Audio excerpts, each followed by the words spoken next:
What you'll need is 1 head of cauliflower cut up into small pieces, about 50 grams of grated Parmesan cheese. Of course, if you like cheese, you can always add more. There isn't such a thing as too much cheese. If you know, you know. Juice of about half a lemon, some pepper and some salt, and of course, our trusted bottle of olive oil. Take a large bowl and put your cauliflower in there. Sprinkle it with some olive oil so it covers it all. Season it with some salt and some pepper.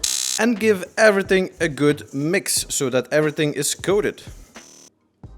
I'm just gonna add a splash more of olive oil.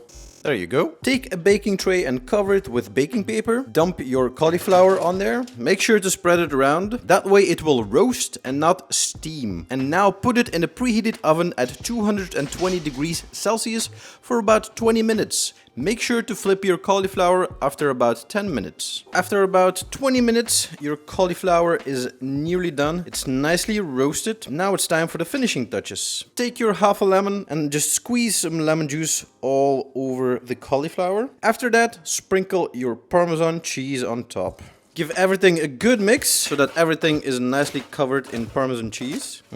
Smelling amazing already. Put it back in the oven for a minute or two so that the cheese melts. And there you go. Your roasted cauliflower with lemon and Parmesan cheese is done. That's about it.